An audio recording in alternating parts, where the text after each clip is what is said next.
नमस्कार। आज हम उच्चतर आर्थिक सिद्धांत, व्यष्टिपरक आर्थिक विश्लेषण, एच.एल. आहूजा, एस. चंद पब्लिकेशन के अध्याय 1 के भाग 2 का वाचन सुनेंगे। रॉबिन्स द्वारा की गई अर्थशास्त्र की परिभाषा। ब्रिटेन के प्रसिद्ध अर्थशास्त्री लॉर्ड रॉबिन्स ने अर्थशास्त्र की परिभाषा अपनी पुस्तक nature and significance of economic science में दी, जो कि बहुत समय तक सही और ठीक मानी जाती रही है।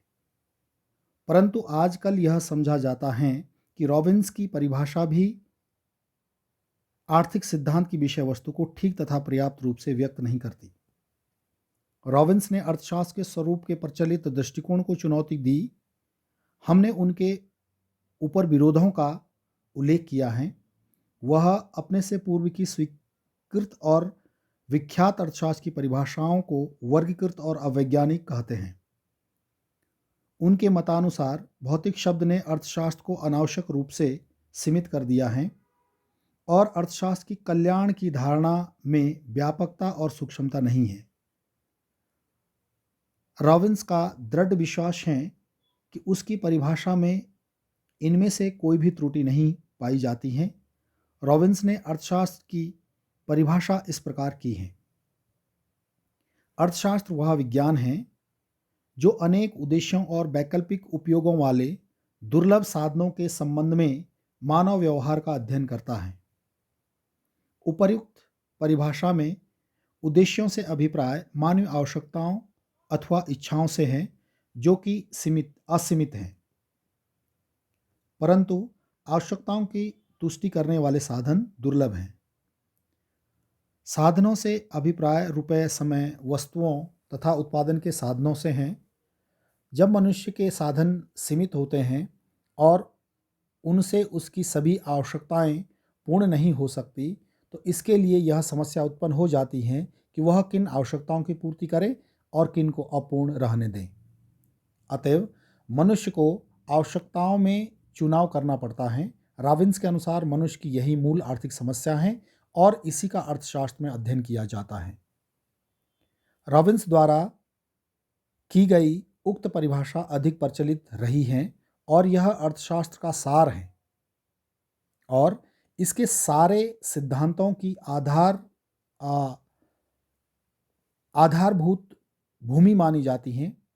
इसलिए यह आवश्यक है कि इसकी सविस्तार व्याख्या की जाए। इसे ध्यानपूर्वक पढ़ने से पता चलेगा कि यह 3 निम्नलिखित तथ्यों पर आधारित है। नंबर क, असीमित आवश्यकताएं। पहला महत्वपूर्ण तथ्य यह है कि मानव की आवश्यकताएं अनगिनत अथवा असीमित हैं। मनुष्य किसी भी तरह इन सब को पूरा नहीं कर सकता। यदि कोई एक आवश्यकता संतुष्ट होती है तो तुरंत कोई दूसरी आवश्यकता उठ खड़ी होती है। इस परिभाषा में जो शब्द उद्देश्य आता है उसका अर्थ मानवीय आवश्यकताएं तथा इच्छाएं हैं। यदि कहीं हमारी इच्छाएं सीमित होती तो फिर कोई आर्थिक समस्या नहीं होती। तब पशुओं की भांति हम भी अपनी प्राथमिक आवश्यकताओं की पूर्ति करके बिल्कुल संतुष्ट हो जाते और हमें जीविका संबंधी कोई अधिक प्रयास व श्रम न करना पड़ता। ख, दुर्लभ साधन। दूसरा तथ्य यह है कि हमारे पास अपनी आवश्यकताओं की पूर्ति के लिए जो साधन हैं वे दुर्लभ अथवा सीमित हैं। यदि कहीं साधन भी हमारी इच्छाओं की भांति असंख्य होते तब तो कोई आर्थिक समस्या उत्पन्न नहीं होती। साधनों के असीमित होने की स्थिति में तो जब और जहां कहीं हम जो चाहते किसी भी मात्रा में पा लेते, क्योंकि ऐसी दशा में समस्त वस्तुएं निर्मूल्य अथवा नैसर्गिक पदार्थ होती, किंतु वास्तव में अधिकतर वस्तुएं जिनकी हमें इच्छा होती हैं दुर्लभ हैं और उन्हें पाने के लिए हमें कीमत चुकानी पड़ती है, अर्थात परिश्रम करना पड़ता है। जब हम कहते हैं कि साधन दुर्लभ हैं तो हमारा अभिप्राय केवल उनकी गिनती या मात्रा से नहीं होता। गेहूँ, कोयला आदि पदार्थ बहुत बड़ी मात्रा में उपलब्ध हैं, परंतु उनके लिए हमारी मांग उनकी मात्रा से कहीं अधिक है। यही कारण है कि ऐसे पदार्थों को दुर्लभ अथवा सीमित माना जाता है। उपर्युक्त दो तथ्यों से आर्थिक समस्या उत्पन्न होती हैं। जब आवश्यकताओं की तुलना में साधन दुर्लभ हैं तो मनुष्य को यह चुनाव करना पड़ता है कि किन आवश्यकताओं की तुष्टि की जाए और किन को असंतुष्ट छोड़ दिया जाए। ग साधनों के वैकल्पिक उपयोग। तीसरा तथ्य यह है कि हमारे सभी साधन केवल अल्प अथवा दुर्लभ ही नहीं, वरन प्रत्येक साधन के अनेक वैकल्पिक उपयोग होते हैं। अर्थात उनमें से प्रत्येक को हम कई भिन्न भिन्न कार्यों में प्रयोग कर सकते हैं, जैसे कि कोयला खाना पकाने, कारखाने तथा रेलगाड़ियां चलाने आदि कई अन्य कार्यों में उपयोग होता है। यदि किसी वस्तु का केवल एक ही उपयोग है तो तब कोई चुनाव की समस्या उत्पन्न नहीं होती, क्योंकि चुनाव तब करना होता है जब वस्तु के कई वैकल्पिक उपयोग हों। जब वस्तु का उपयोग ही एक हो तो यह उसी विशेष उपयोग के लिए प्रयोग होगी। जब साधनों का कोई वैकल्पिक आवश्यकताओं की पूर्ति के लिए उपयोग हो सके तो चुनाव करना पड़ता है कि दुर्लभ साधनों को किन आवश्यकताओं की पूर्ति के लिए प्रयोग में लाया जाए। जब तक उपर्युक्त तीनों परिस्थितियां ना हों तब तक कोई आर्थिक समस्या उत्पन्न नहीं होगी। केवल आवश्यकताओं का असीमित होना अथवा साधनों की दुर्लभता अथवा केवल दुर्लभ साधनों की वैकल्पिक प्रयोजनीयता अकेले ही आर्थिक समस्या उत्पन्न नहीं कर सकती, परंतु जब साध्य की प्राप्ति के लिए समय और साधन सीमित तथा वैकल्पिक प्रयोगों के योग्य होते हैं और साध्य महत्व की दृष्टि से विभेद योग्य होते हैं, तब व्यवहार अवश्य ही चयन का रूप धारण कर लेता है।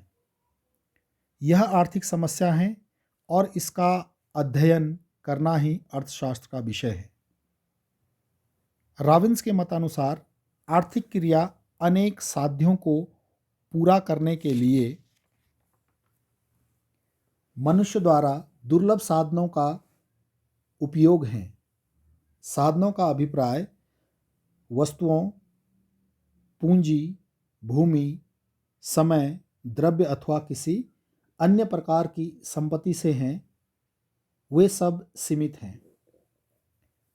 रॉबिन्स की तरह कई अन्य अर्थशास्त्रियों ने अर्थशास्त्र की परिभाषा दुर्लभ साधनों से आवश्यकताओं की अधिकतम संभव संतुष्टि की प्राप्ति के रूप में की है। अर्थशास्त्र उन नियमों का अध्ययन है जिनके अनुसार एक समाज के साधन इस प्रकार व्यवस्थित तथा संगठित किए जाएं जिनसे सामाजिक लक्ष्य बिना अपव्यय के प्राप्त हो सके। बिकस्टीड के शब्दों में, स्टिगलर के शब्दों में, अर्थशास्त्र उन सिद्धांतों का अध्ययन है जो प्रतिस्पर्धी लक्ष्यों में दुर्लभ साधनों के बंटवारे को निर्धारित करते हैं, जबकि बंटवारे का उद्देश्य लक्ष्यों की अधिकतम संभव प्राप्ति करना है। इस प्रकार रॉबिन्स ने अर्थशास्त्र के भौतिक कल्याण पर आधारित ढांचे को तोड़कर इसे एक नया स्वरूप दिया है, जिसके तीन आधार हैं: आवश्यकताओं का असीमित होना, साधनों का दुर्लभ होना तथा दुर्लभ साधनों का कई वैकल्पिक उपयोगों में काम आ सकना। इन तीन तथ्यों को जोड़कर हम कह सकते हैं कि रॉबिन्स की परिभाषा के अनुसार अर्थशास्त्र वह विज्ञान है जिसमें हम यह अध्ययन करते हैं कि मनुष्य अल्प साधनों का किस प्रकार प्रयोग करके अपनी आवश्यकताओं की पूर्ति करता है।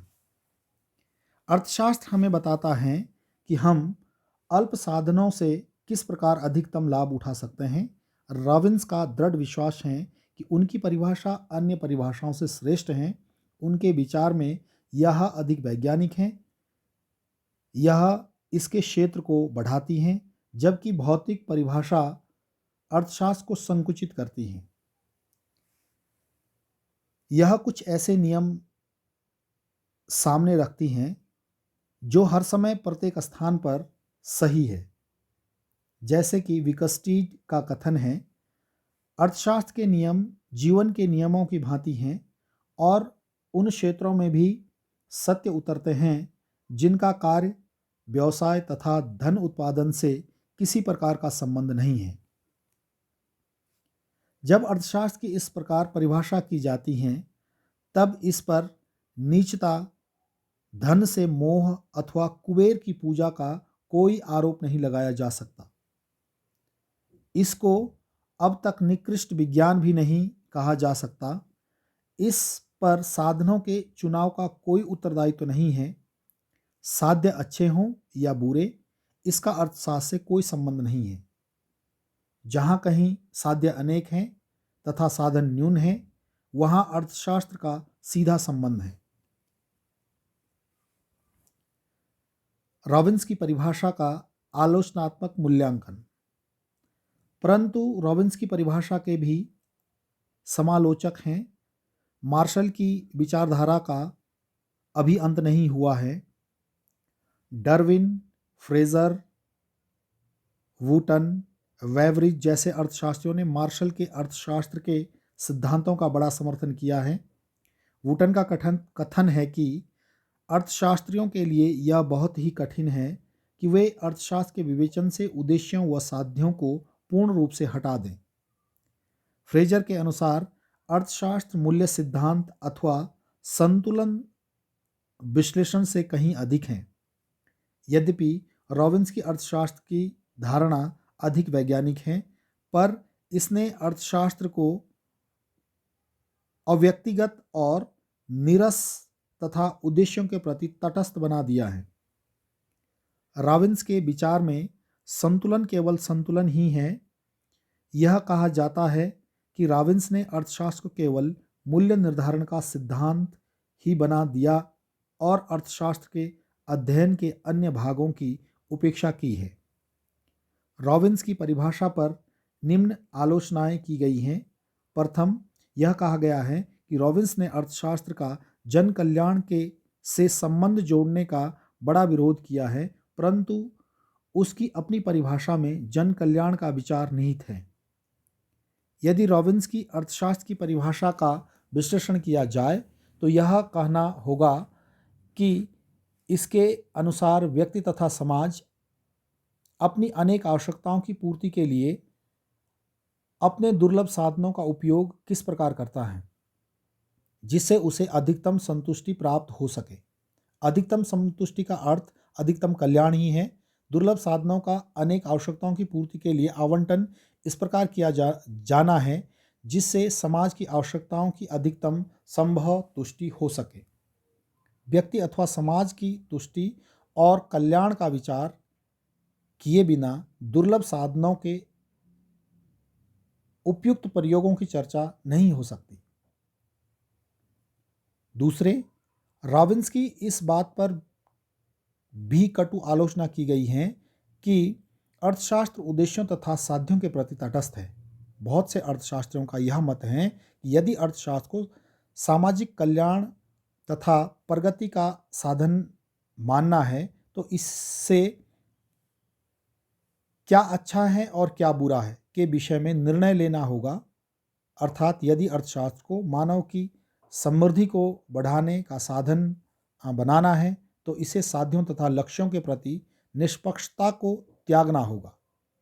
अर्थशास्त्रियों को यह बताना होगा कि कौन से लक्ष्य अथवा साध्य अच्छे हैं और उनकी प्राप्ति किस प्रकार की जानी चाहिए और कौन कौन से लक्ष्य अथवा साध्य बुरे हैं जिनको प्राप्त करने का यत्न नहीं करना चाहिए। प्रोफेसर थॉमस ने ठीक ही कहा है कि अर्थशास्त्री का कर्तव्य केवल विश्लेषण व खोज करना ही नहीं बल्कि प्रशंसा और निंदा करना भी है। रॉबिन्स की परिभाषा पर एक बड़ी आपत्ति यह भी की जाती है कि इससे जो अर्थशास्त्र केवल मूल्य सिद्धांत ही रह गया है, अर्थात इसमें केवल इस बात का अध्ययन करना रह गया है कि विभिन्न वस्तुओं के उत्पादन के साधनों का वितरण किस प्रकार होता है और परिणाम स्वरूप इन वस्तुओं व साधनों के मूल्य अथवा कीमतें किस प्रकार निर्धारित होती हैं। परंतु वास्तव में अर्थशास्त्र का क्षेत्र साधनों के आवंटन और मूल्य सिद्धांत से कहीं अधिक विस्तृत है। आजकल तो समष्टि अर्थशास्त्र का महत्व बहुत बढ़ गया है, जिसमें यह अध्ययन किया जाता है कि देश की कुल राष्ट्रीय आय तथा कुल रोजगार के स्तर किस प्रकार निर्धारित होते हैं। परंतु कुल राष्ट्रीय आय तथा रोजगार के स्तर का निर्धारण रॉबिन्स की परिभाषा के अंतर्गत नहीं आता। स्पष्ट है कि रॉबिन्स की परिभाषा से अर्थशास्त्र की विषय वस्तु बहुत सीमित हो जाती है। हाल ही में आर्थिक विकास के सिद्धांत का महत्व बहुत बढ़ गया है, जिसमें यह अध्ययन किया जाता है कि देश की राष्ट्रीय आय तथा प्रति व्यक्ति आय में वृद्धि किन तत्वों पर निर्भर करती है। आर्थिक विकास से देश की उत्पादन क्षमता, राष्ट्रीय आय, प्रति व्यक्ति आय तथा रोजगार बढ़ते हैं। दूसरे शब्दों में, आर्थिक विकास से साधनों की दुर्बलता को कम करने का प्रयत्न किया जाता है। थोड़े से चिंतन से ज्ञात होता है कि आर्थिक विकास के विषय का समावेश रॉबिन्स की परिभाषा में नहीं होता, क्योंकि इसमें तो साधनों को निश्चित मानकर उनके केवल वितरण अथवा आवंटन की बात कही गई है। भारत जैसे अल्प विकसित देशों के लिए आर्थिक विकास का विषय बहुत ही महत्वपूर्ण है, क्योंकि उनके लोग बहुत गरीब हैं और वे आर्थिक विकास द्वारा अपना जीवन स्तर ऊंचा करना चाहते हैं। अल्प विकसित देशों में आर्थिक विकास लाने तथा उनकी गति को तीव्र करने के लिए अभी हाल ही में कई सिद्धांतों का प्रतिपादन हुआ है। अतएव रॉबिन्स की परिभाषा की यह बड़ी त्रुटि है कि इसमें आर्थिक विकास जैसे महत्वपूर्ण विषय की उपेक्षा की गई है। प्रोफेसर चार्ल्स शूल्ज सही लिखते हैं कि रॉबिन्स की परिभाषा भ्रामक है, क्योंकि यह आधुनिक अर्थशास्त्र के दो प्रमुख विषयों आर्थिक विकास तथा अस्थिरता को प्रकट नहीं करती। रॉबिन्स की परिभाषा से बेरोजगारी की समस्या की व्याख्या भी नहीं हो सकती। श्रम अथवा जन शक्ति उत्पादन का एक आवश्यक साधन है और इसके बेरोजगार रहने का तात्पर्य है श्रमिकों तथा जनशक्ति की प्रचुरता, न कि दुर्लभता। अर्थशास्त्रियों का कर्तव्य है कि बेरोजगारी जैसी भीषण समस्या के कारणों की व्याख्या करें और उसको दूर करने के उपाय सुझाएं। रॉबिन्स की इस बात पर भी आलोचना की गई कि उसने अर्थशास्त्र को सामाजिक विज्ञान के स्थान पर मानव विज्ञान बना दिया है। एक साधु जो हिमालय की गुफा में रहता है, उसे भी अपने निश्चित समय को विभिन्न प्रयोजनों में बांटना होता है, अर्थात उसे भी चुनाव की समस्या का सामना करना होता है और इसलिए वह रॉबिन्स की परिभाषा के अनुसार अर्थशास्त्र के अध्ययन के अंतर्गत आ जाता है। परंतु बहुत से अर्थशास्त्रियों का यह विचार है कि अर्थशास्त्र एक सामाजिक विज्ञान है और इसमें उस चुनाव की समस्या का अध्ययन करना चाहिए जिसका सामाजिक पक्ष हो, अर्थात जब एक व्यक्ति द्वारा चयन समाज के अन्य व्यक्तियों पर प्रभाव डाले। जॉन रॉबिन्सन द्वारा रॉबिन्स की परिभाषा की आलोचना। एक प्रसिद्ध अर्थशास्त्री जॉन रॉबिन्सन ने रॉबिन्स द्वारा प्रस्तुत अर्थशास्त्र की परिभाषा की कटु आलोचना की है। उसके अनुसार 1929 से 33 के वर्षों में विकसित देशों में मंदी के समय पाई जाने वाली भीषण बेरोजगारी रॉबिन्स के दुर्लभता तथा चयन के सिद्धांत के विरुद्ध है।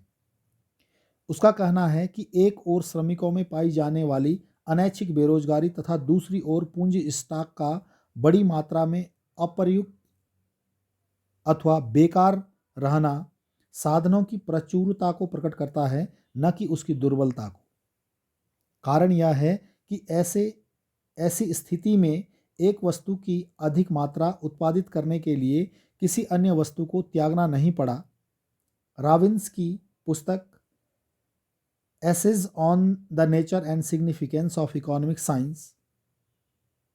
इकोनॉमिक्स, जिसमें उसने अर्थशास्त्र को दुर्लभ साधनों के वैकल्पिक प्रयोगों में आवंटन के रूप में परिभाषित किया है, का उल्लेख करते हुए लिखते हैं, पुस्तक के प्रकाशित होने तक ब्रिटेन में 30 लाख व्यक्ति बेरोजगार हो गए थे और संयुक्त राज्य अमेरिका का सकल राष्ट्रीय उत्पाद घटकर आधा रह गया था। यह एक आकस्मिक घटना है कि जब रॉबिन्स की पुस्तक प्रकाशित हुई तो आवश्यकताओं की पूर्ति के लिए साधनों की दुर्बलता इतनी कम कभी नहीं थी। जो रॉबिन्स के इस कथन का तात्पर्य यह है कि 1929 से 33 की समय अवधि में औद्योगिक विकसित देशों में समस्या साधनों की दुर्बलता की नहीं थी बल्कि उनकी प्रचुरता की थी। इसके अतिरिक्त जॉन रॉबिन्सन का विचार है कि रॉबिन्स की परिभाषा में आर्थिक विकास जैसे महत्वपूर्ण विषयों का समावेश नहीं होता, क्योंकि विकास का दुर्लभता तथा उससे उत्पन्न चयन की समस्या से संबंध नहीं है। प्रोफेसर ए गुप्ता द्वारा रॉबिन्स की परिभाषा का समर्थन। भारत के प्रसिद्ध अर्थशास्त्री प्रोफेसर ए दास गुप्ता ने जॉन रॉबिन्सन रॉबिन्स द्वारा दी गई अर्थशास्त्र की परिभाषा की आलोचना को सही नहीं बताया है। उसने अपने अनेक तर्कों से रॉबिन्स की परिभाषा का समर्थन किया है। इस परिभाषा का समर्थन करते हुए प्रोफेसर दास गुप्ता लिखते हैं, केन्जियन अनैच्छिक बेरोजगारी का पाया जाना दुर्लभता के आधारभूत तत्व के असफल होने को प्रमाणित नहीं करता, किंतु यह तो पूंजीवादी आर्थिक प्रणाली जिसमें निवेश को बचत की क्रिया से अलग हो जाता है के अनिश्चित व्यवहार को प्रकट करता है। वे आगे लिखते हैं कि केन्जियन अर्थशास्त्र की श्रम की बेरोजगारी कृत्रिम अप्रचुरता को प्रकट करती हैं, न कि साधनों की वास्तविक अप्रचुरता को। अतः वे लिखते हैं, केन्ज द्वारा चर्चित अनैच्छिक बेरोजगारी दुर्लभता के सिद्धांत की असफलता अथवा यथार्थहीनता को प्रकट नहीं करती, अपितु यह तो पूंजीवादी प्रणाली की विशेषता मात्र ही है। किंतु हमारे विचार में प्रोफेसर दास गुप्ता ने जॉन रॉबिन्सन द्वारा रॉबिन्स की अर्थशास्त्र की परिभाषा की आलोचना का सही अर्थ नहीं लिया है। जॉन रॉबिन्सन की आलोचना का सही भाव यह है कि मंदी के समय मौलिक आर्थिक समस्या साधनों की दुर्बलता न होकर समस्त प्रभावी मांग के घट जाने से श्रम व पूंजी की अनैच्छिक बेरोजगारी का उत्पन्न हो जाना था। इस मंदी के समय समस्त मांग में गिरावट उद्यमकर्ताओं द्वारा निवेश को कम कर देने के कारण हुई। अतः मंदी के समय निवेश संसाधनों अथवा बचत की कमी हो जाने के कारण कम नहीं हुआ, परंतु उद्यमकर्ताओं की लाभ की आशंकाओं के प्रतिकूल होने के कारण निवेश से प्रत्याशित लाभ की दर घट गई थी। अतः यदि आर्थिक सिद्धांत का उद्देश्य यथार्थ प्रश्नों को उठाना है और उनके सही उत्तर देना है, तो रॉबिन्स की अर्थशास्त्र की परिभाषा, जो सारा बल संसाधनों की दुर्लभता तथा उनके विभिन्न उपयोगों में आवंटन पर देती हैं, इसमें मंदी की स्थिति में समस्त मांग में गिरावट के कारण पाई जाने वाली श्रम व पूंजी की भीषण बेरोजगारी की समस्या का समावेश नहीं होता। अतः हम जॉन रॉबिन्सन से सहमत हैं कि विकसित तथा मुक्त मार्केट अर्थव्यवस्थाओं में मंदी के समय आर्थिक समस्या के स्वरूप में मौलिक परिवर्तन हुआ। समस्या तब दुर्लभ संसाधनों के वैकल्पिक उपयोगों में आवंटन की नहीं थी, बल्कि समस्त मांग के घट जाने से उपलब्ध मांग व पूंजी स्टॉक के सापेक्ष रूप से प्रचुर हो जाने की थी, जिसका समाधान रॉबिन्स की परिभाषा में निहित आर्थिक सिद्धांत से बिल्कुल भिन्न था। अतएव हमारे विचार में आर्थिक समस्या जिस पर केन्ज ने बल दिया वह श्रम में उत्पन्न भीषण बेरोजगारी तथा उपलब्ध पूंजी स्टॉक का बड़ी मात्रा में अप्रयुक्त हो जाना किसी पूर्ति पक्ष के कारण अर्थात संसाधनों की दुर्लभता के कारण नहीं हुआ, अपितु यह तो अर्थव्यवस्था के उपलब्ध संसाधनों के पूर्ण उपयोग करने के लिए पर्याप्त समस्त मांग उत्पन्न करने में असमर्थ होने के कारण हुआ। Professor A.K. दास गुप्ता को रॉबिन्स की अर्थशास्त्र की परिभाषा के विरुद्ध उठाई गई आपत्ति की इसमें आर्थिक विकास के विषय का समावेश नहीं होता भी स्वीकार नहीं। उनके अनुसार आर्थिक विकास भी वर्तमान तथा भविष्य में संसाधनों के आवंटन पर निर्भर करता है। रॉबिन्स की अर्थशास्त्र की परिभाषा के अनुरूप नवप्रतिष्ठित आर्थिक सिद्धांत में आर्थिक विकास की दर निवेश पर निर्भर करती हैं, जो बचत द्वारा निर्धारित होती है।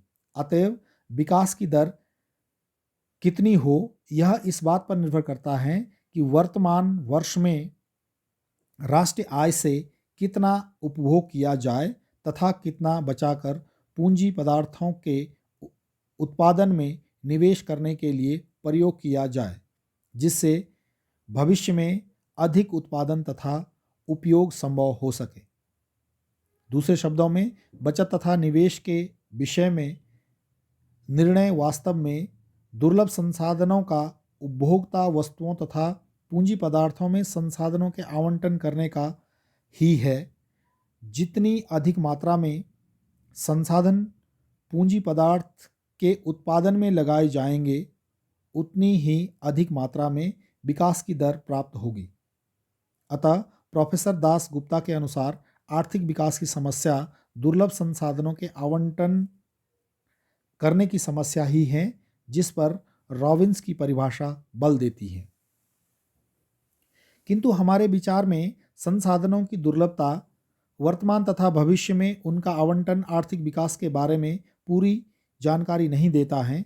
इस बात में दो मत नहीं हो सकते कि किसी देश में आर्थिक विकास निवेश पर निर्भर करता है, परंतु यह कहना कि निवेश केवल बचत की मात्रा द्वारा निर्धारित होता है संदेहपूर्ण बात है। वस्तुतः केन्ज तथा उसके अनुयायी जैसे कि जॉन रॉबिन्सन यह तर्क देते हैं कि विकास के परिप्रेक्ष्य में निवेश बचत को निर्धारित करता है, न कि बचत निवेश को। किस देश में निवेश की मात्रा वस्तुओं के उत्पादन एवं विक्रय से लाभ की आकांक्षाओं पर निर्भर करती हैं, और ये लाभ की आकांक्षाएं हैं जो वस्तुओं के लिए समस्त मांग द्वारा निर्धारित होती हैं। हैरड तथा डोमर, जिन्होंने केन्ज के आय तथा रोजगार के अल्पकालीन सिद्धांत को विकास की दीर्घकालीन समस्या पर लागू किया, के अनुसार अस्थायी विकास के लिए समस्त मांग इतनी अधिक गति से बढ़नी चाहिए कि प्रति वर्ष हो रहे निवेश के कारण उत्पादन क्षमता में वृद्धि के समान हो।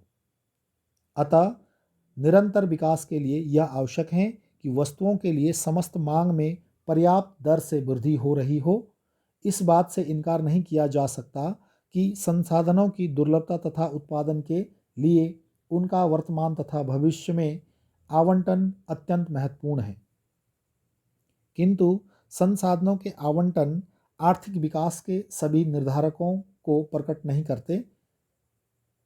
इसके अतिरिक्त साधनों की दुर्बलता तथा उनका समुचित आवंटन का सिद्धांत आर्थिक विकास के केवल पूर्ति पक्ष पर बल देता है और उसके मांग पक्ष की उपेक्षा करता है।